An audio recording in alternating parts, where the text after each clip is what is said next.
And then lastly, on the stainless side, this is, I mean, I like to look at charts to try and gauge trends. And I will admit, this is one of the ugliest charts I've ever seen. You can't really make heads or tails of what the nickel market is trying to say right now. It still remains to be the case that nickel is a very well supplied commodity.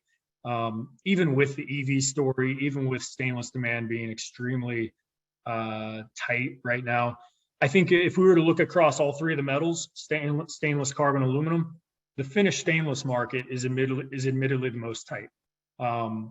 We're seeing a situation now where if you're importing metal into Canada from China, the prices we're seeing are at a premium to where domestic production numbers are. And that is not something that normally happens, but it's a sign of two things. One, it's a sign of how tight foreign markets are within stainless, but it's also a sign of, I hate to use the word desperate, but how desperate the North American economy is for more metal units, because it's not even a function of price. Because normally you'd see import markets be at a discount to domestic.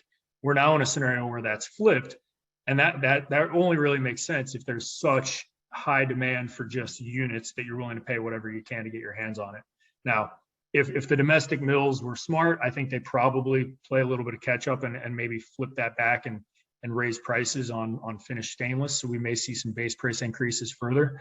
But they're fairly interesting dynamic within the finished stainless world. But nickel, again, it's been very, very choppy, similar to aluminum. I still tend to believe it's a very well supplied market and doesn't need to tick substantially higher from here, but it's been choppy. It's been choppy and it's been very day to day, but not a whole lot of color to glean from this chart, unfortunately. And then we've talked about this in months prior, but price of chrome, which can sometimes cause some pretty heavy gyrations within the stainless surcharge.